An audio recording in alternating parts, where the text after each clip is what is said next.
Where entrepreneurs get stuck is they find a big market opportunity, they jump in, but it's not in their core the type of problem that they want to solve. And to really be the best in the world at something, I truly believe it has to be the thing that you would do if nobody's watching, if you weren't getting paid for it. I just think it has to be that thing that you love to do more than anything.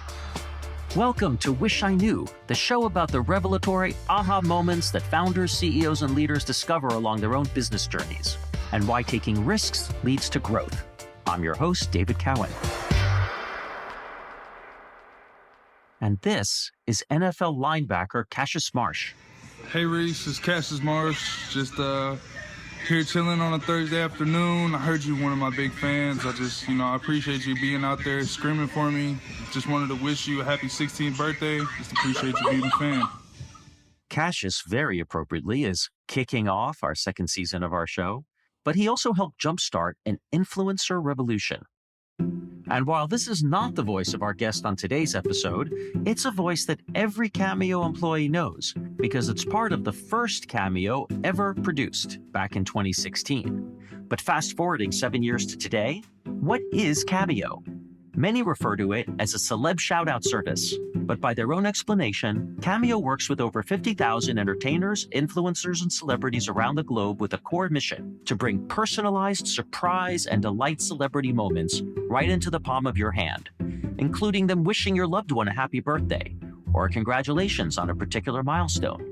What's going on, Emma? How are you, darling? It's Vivacious, and I am stopping by with my wonderful good friend, Tim, to bring you some love. Hey Seb, hey Knock, it's Zenab from Love is Blind Season 3. Simone reached out and just let me know on some of the stuff that's going on with your lives, and they miss you. Hello, Rofe. Joe Theismann here.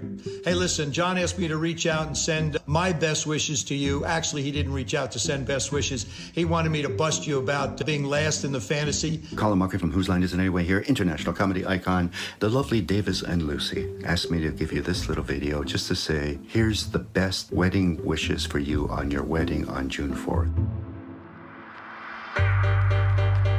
So on today's episode, we'll listen into a Wish I Knew conversation unlike any other on our show between Stephen Galanis, CEO and founder of Cameo, and our moderator Shannon Brayton, Bessemer Venture Partners Chief Marketing Officer. They happen to overlap from their days working at LinkedIn. Today you'll hear them talk about Cameo's ascent to unicorn status, the way the COVID-19 pandemic counterintuitively helped their business, and what Stephen wishes he knew all along the way. So with that, I'll hand it over to Shannon to unpack all of this and so much more. I'm super excited to welcome Stephen to the Wish I Knew podcast. He and I met back in 2017 when he was exiting LinkedIn, and he pinged me on LinkedIn and asked me if I was interested in advising, and I never wrote back to him. Well, I wish you do sooner. No, in all seriousness, Shannon, thank you so much for having me. It's really great to be here, and I'm excited for this. Okay, so we're going to start by you telling us a little bit about who you are and what do you do? Wow, who I am. That's a big, broad philosophical. It's an existential question. That's right. My name is Stephen Galanis, and I'm the co-founder and CEO of a company called Cameo. I'm from just outside of Chicago, Illinois, born and raised there. I went to Duke for college. During college, I started my first entrepreneurial venture, which was called Spartan Entertainment. This was the OG days of Facebook when you needed a .edu address to even get on the social network. And I found the biggest bar on campus, and we started throwing non-denominational parties there. So you didn't have to be in a certain fraternity or you didn't have to be in a sports club. That business got big. We ended up having 17,000 college students from Duke, NC State, and other surrounding schools join our network. And we used that to start selling a bunch of different services. We had a t-shirt business. We had a DJ rental service. We had a moving company. We even had a hot dog stand for a little bit. So, I think right out of college, it was pretty evident that I was going to become an entrepreneur. And it just took me a while to have my big idea. And as we know, that big idea did soon come, but not before Stephen got his first real taste of the tech industry in 2015, when he became senior account executive at LinkedIn, where he first met Shannon. You and I worked together at LinkedIn, even though we didn't know each other well at the time. I've never known actually how you came up with the idea for Cameo. And I'd love for you to tell us a little bit about that. People are always looking for inspiration on ideas. Well, we had the idea at a place that I hope nobody else ever has their $1 billion idea. We had the idea at my grandmother's funeral of all places. That definitely requires a story. My co-founder Martin and I were leaving the funeral. He worked for my uncle, who was a pretty big movie producer in Los Angeles. So paying respects to me, paying respects to my uncle, he flew for the day.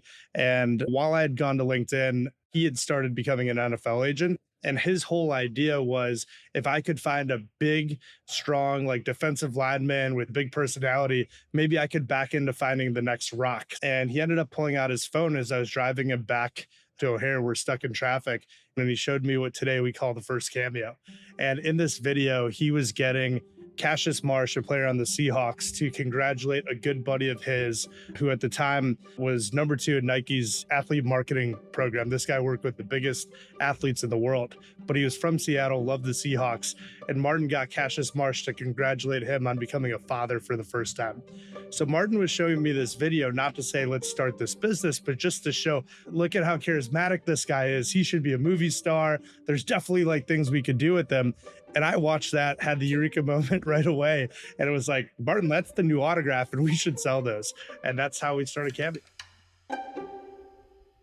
So Stephen, a lot of people would look at that video and not have an automatic idea for a business. I mean, those entrepreneurial roots must run super deep. So you told the story about what you created at Duke, but have you always known or thought that you would be somebody that could take an idea and turn it into a business? Absolutely. By background, I'm Greek. Our family owns the oldest wedding studio in Chicago. It's been around since 1945. My uncle runs that studio today. This is my mom's side. His brother is a big movie producer. I'm doing Cameo. So there's something about the camera that has struck like 3 generations of my family. First kind of like analog camera, then obviously video, and now we're doing, mobile video. So I don't think that is by accident. I think there's something about the camera as a mechanism that like really spoke to me and 3 generations of my family who I watched all be very entrepreneurial. My dad's an immigrant from Greece. At the age of 18, he chose to stay in America by himself, paid his way through college by working at McDonald's. College was $81 a quarter back then.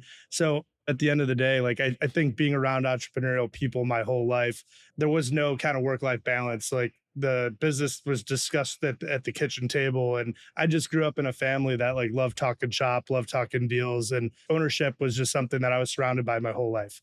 In your mind, what qualities really make the best entrepreneurs, especially in this day and age with everything going on? I think resilience is huge. I think entrepreneurs have to have a very high pain tolerance. They have to be able to just have absolute conviction in where they're going.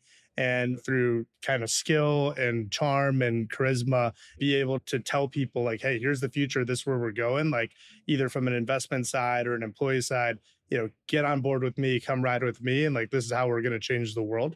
And you have to do that. And I even remember when I was preparing to leave LinkedIn, I was in Nicaragua with a few folks that I worked with. And I remember one in particular, this guy, Will Hearn, said, Stephen, this idea is too big.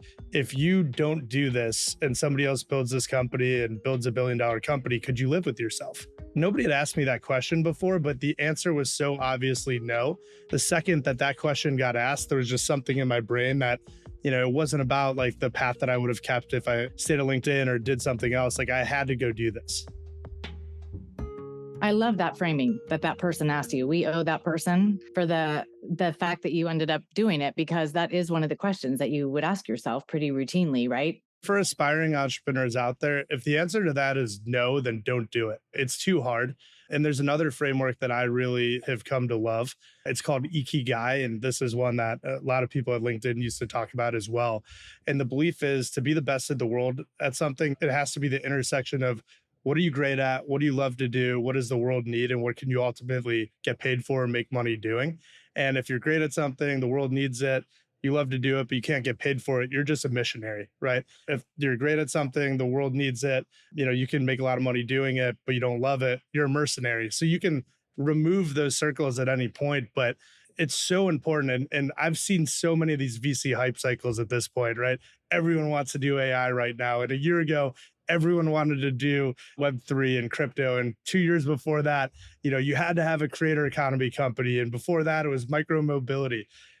Where entrepreneurs get stuck is they find a big market opportunity, they jump in, but it's not in their core the type of problem that they want to solve. And to really be the best in the world at something, I truly believe it has to be the thing that you would do if nobody's watching, if you weren't getting paid for it, to get that obsession that it takes to become that domain subject matter expert.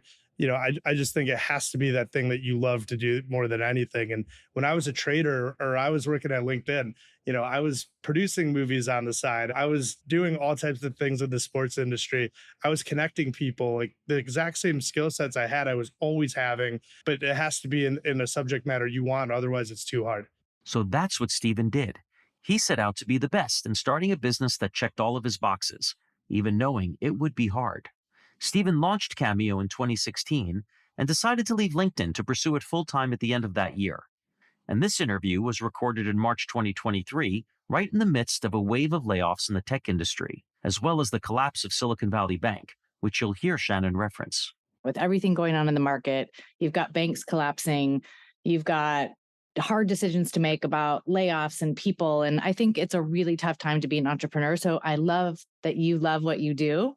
So tell us how things are going with that context. Yeah, look, it has been a tough year. And funny enough, on Instagram today, you know how it'll show your memories of what you were doing a year ago or 2 years ago. I saw my co-founder sharing that 2 years ago today, we officially became a unicorn. And at that time, that was like the exact 4-year anniversary of us launching. And the path that we were on by any metrics was the classic rocket ship. I mean, our metrics were ahead of where even companies like Instagram or Snapchat might have been at like certain parts of their life. And, it was kind of like the dream company. We had the best culture. We had a product that made people happy every day. We were growing like crazy.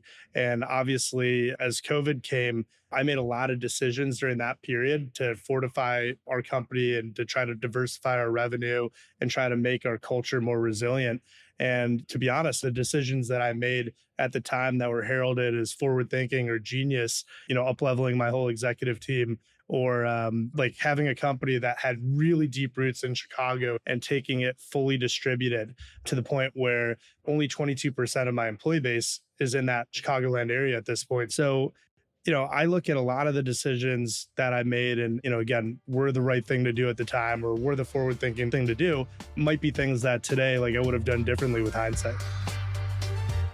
Coming up, if hindsight were 2020, what would Stephen and his team have done differently with Cameo at the peak of its success? And was it only a matter of time before a global pandemic, COVID-19, would upend their unicorn status? That's next.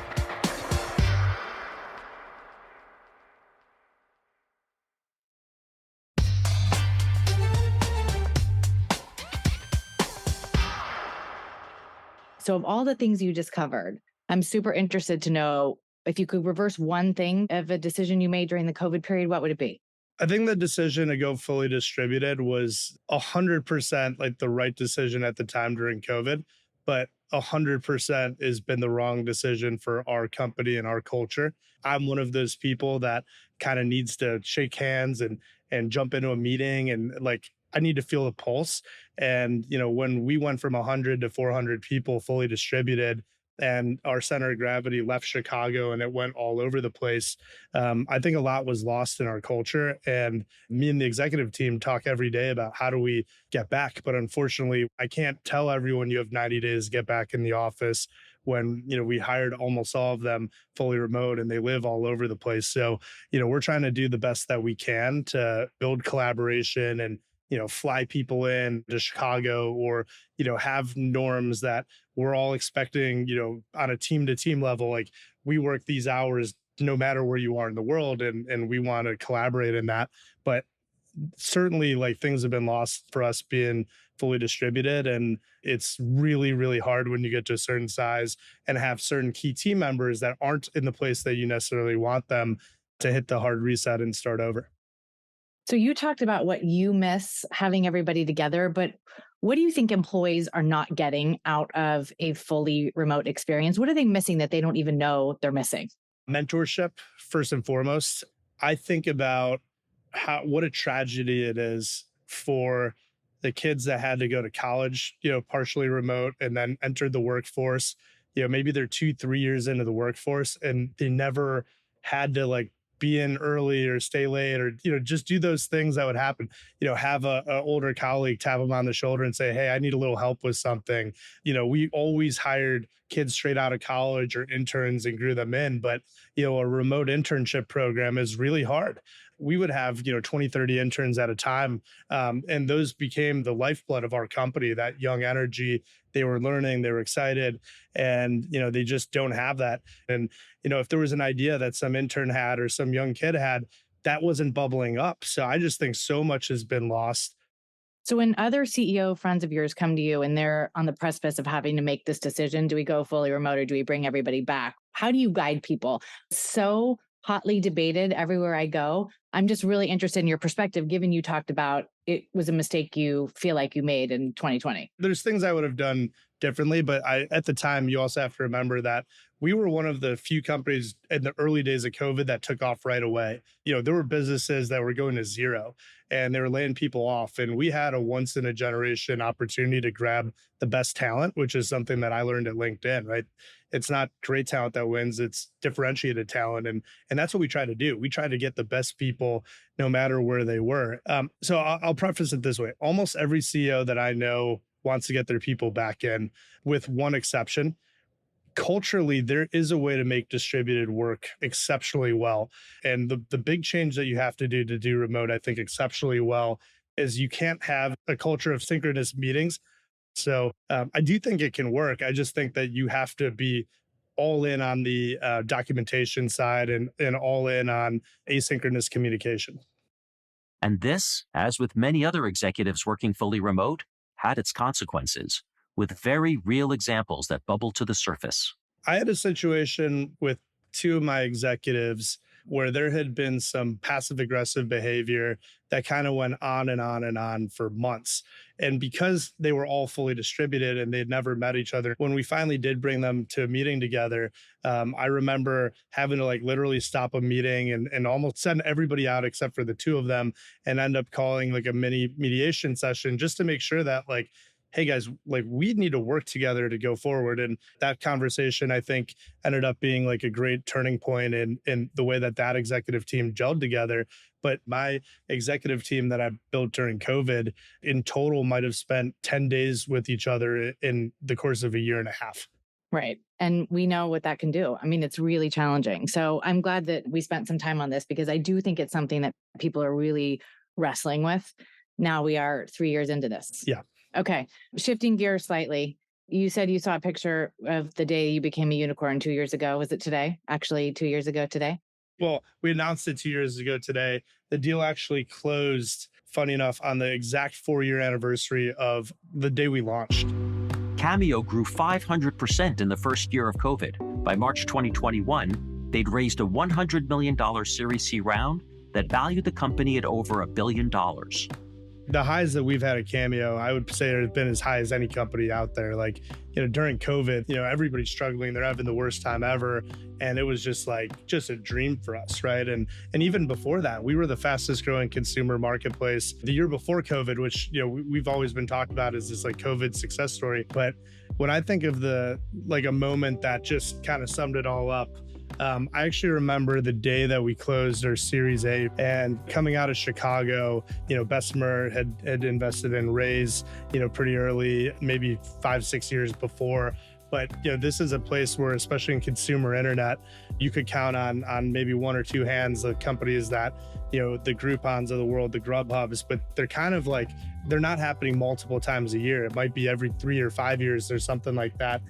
And I remember watching the bank account go from 500,000 or something to, $13 million. We raised 12.5 at that point. And I remember how happy my team was. And after everybody left, and I'm not a crier, I literally went under my desk and I just cried. And it was waterworks. It's the so not me. I'm like as even tempered as it gets. I don't get high, I don't get low. But that's a moment that all the hard work and sacrifice, it just kind of came pouring out of me. We were just celebrating Cameo's 6th birthday at All Hands this Tuesday. And we brought the very first customer back. And, he had no idea for years that he was the first customer, but he bought this Cameo. He recorded his daughter's reaction to it.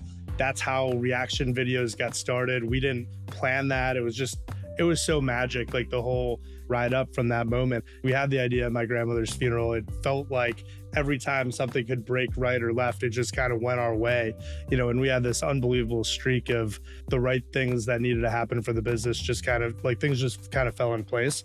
But, at the end of the day, my job is to make sure that this great business that we have can live up to the highest of its potential, and that we have the right team around to make sure that we can, fulfill our vision and mission. And we have people that, really stick to and adhere to our core values. And that's what I try to do every day. But of course, you have a million regrets of things when they don't go the way that you planned, because ultimately at the CEO, it is all on you.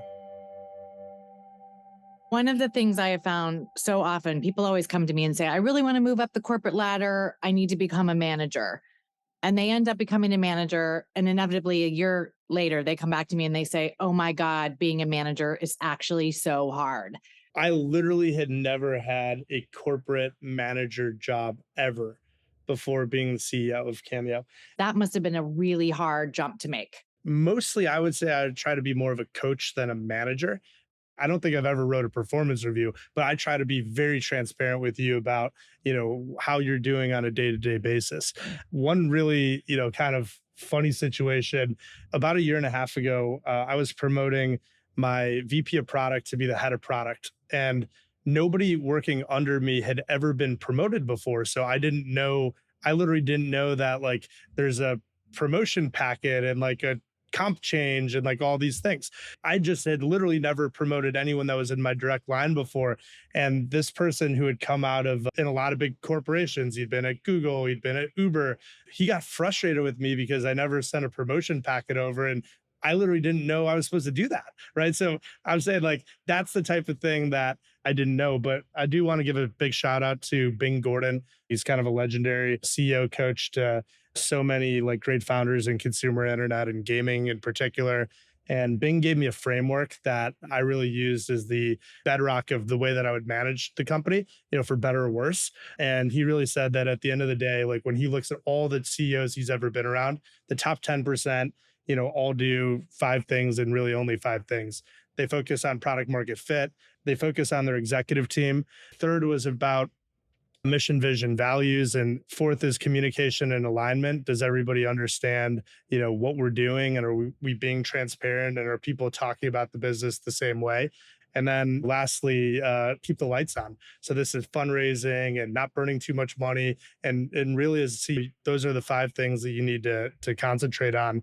And he calls those forever OKRs. No matter what the year is, those are the 5 things that you got to nail. Did you memorize those or did you read those off something? Because that was pretty well internalized. Oh, no. This is this is your thing. As it gets. So golden processes are these frameworks or, could be values or way of doing things that when somebody spends one day in your culture, or by Friday, the end of their first week, they know that this is different. We do things differently at this company. And maybe your best employees, the best golden processes are going to be things that people steal and take their next place. So the next play philosophy is something that I've always espoused, right? I talk to people in the same way, my first day at LinkedIn, Mike Gamson got on stage and said, 2 years from today, none of you will be doing the job we just hired you for. We know that, we support that. And guess what? At LinkedIn, we literally have the data to prove that.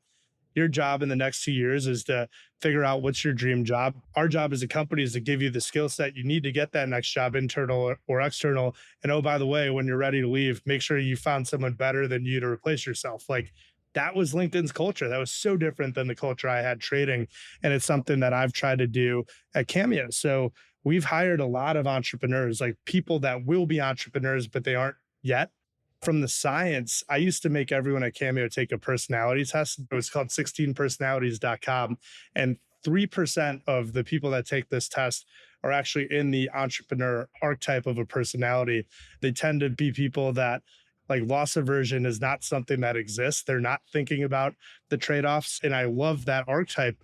And I'm very proud of the people that have left Cameo to go start their own companies, and, proud to have invested in them and mentored them. And, hopefully that they took, some of the good and hopefully a lot of the bad, and try not to make the same mistakes that I made. It's a really important part of our culture.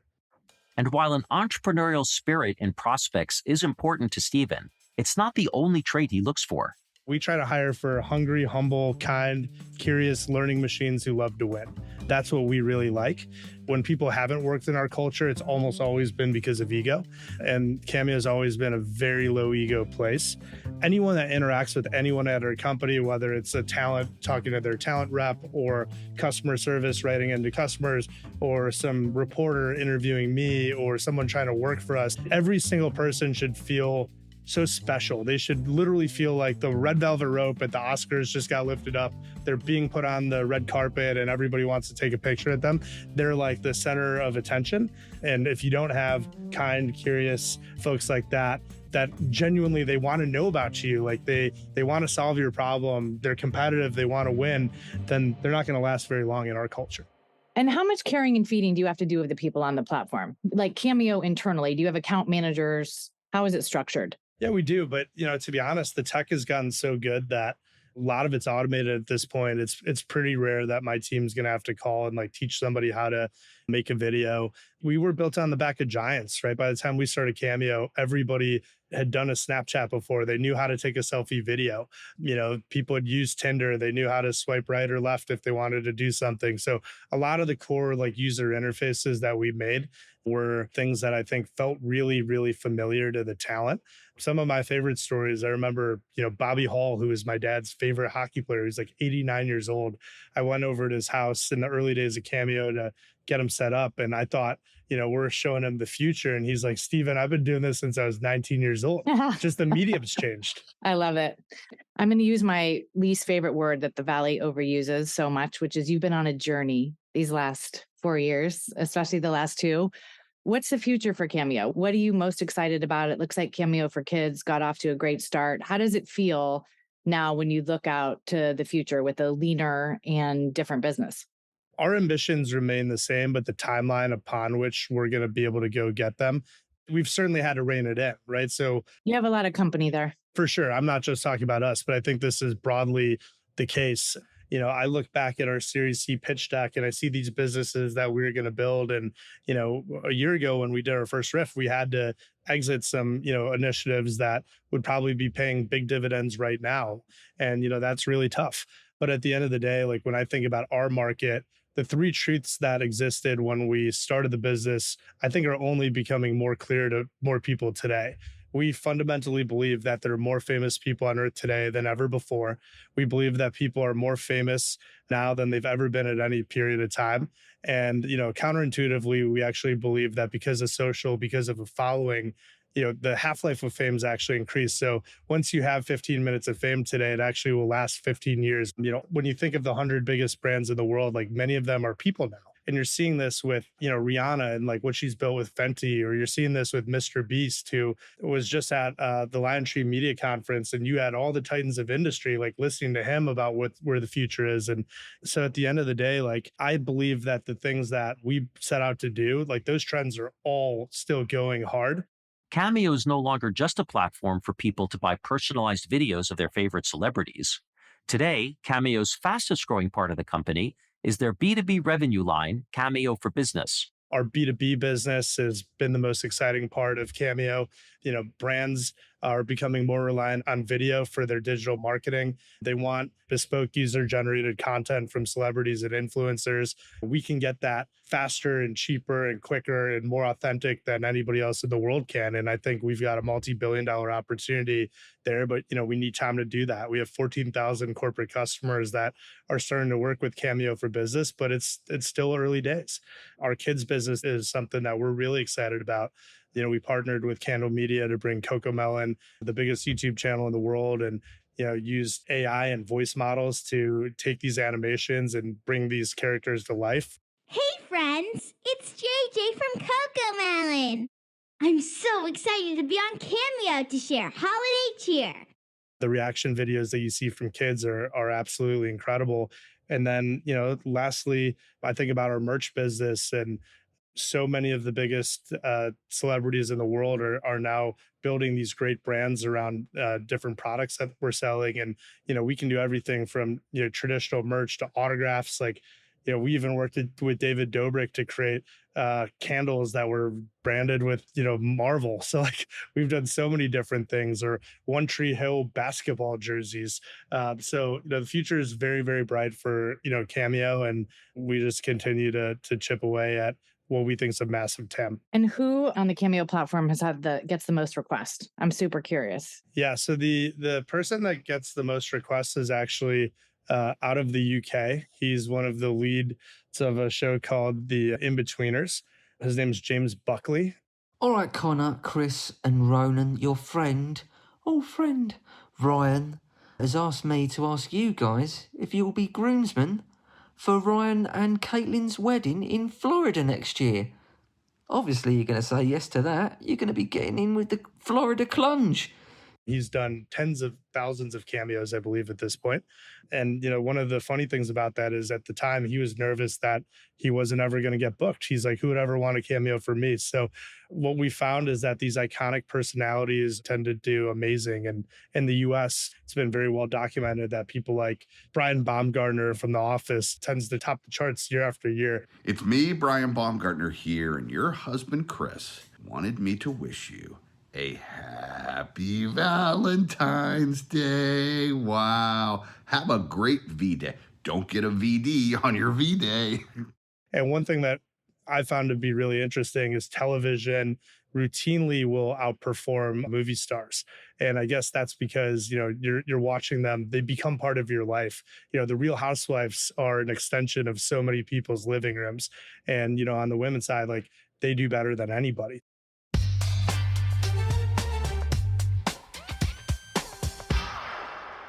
Okay, so I'm going to ask you 5 quick questions. Okay, this is like our little wrap up part. Yep. What are you reading or watching currently? I'm watching Drive to Survive, the F1 show on Netflix. What's your favorite place that is not your home or your work? I think Wrigley Field on a nice summer day is hard to beat. If you could have a stage walk-on song, what would it be? Well, funny enough, I actually do. So even better. So on Roam, which is what we use as a cloud HQ, everybody can set their walk-up songs. Mine is All of the Lights by Kanye West. What skill do you wish you could learn? I wish I could freestyle rap. I spent a lot of time with rappers, and I just think it's like the coolest skill set. And what do you wish you could do more of? I wish I could spend more time with my friends and family. That whole seat thing kind of gets in the way sometimes, huh? Sometimes, but I try to make it work. If I can be there, I'm there. Okay, great. And then we're going to wrap with a question that seems sort of obvious. Steven, what do you wish you knew? One of the things that still surprises me every day is when you build, a brand that matters in consumer internet, especially, it changes your life in ways that you can't possibly imagine. And, while I could have always imagined the business, getting to where it got and, where it can be in the future, like the way that my life has personally changed and the people I've met and the experiences that I've been so fortunate to have because of the hard work of our team, that's the type of thing that is it's mind blowing, on a weekly basis, the things that I'm so fortunate and blessed to be able to do at this point.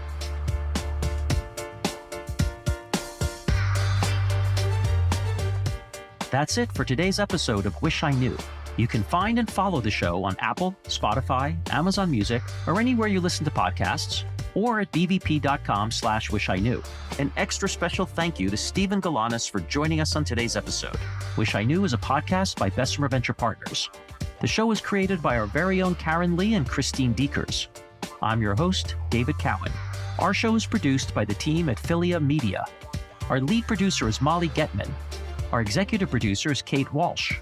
We're engineered by Evan Viola. Our theme music is by Terry Devine King at Audio Network. Additional music by Blue Dot Sessions. And remember, if you want to really be the best in the world at something, it has to be the thing you would do if nobody's watching. We'll see you on our next episode.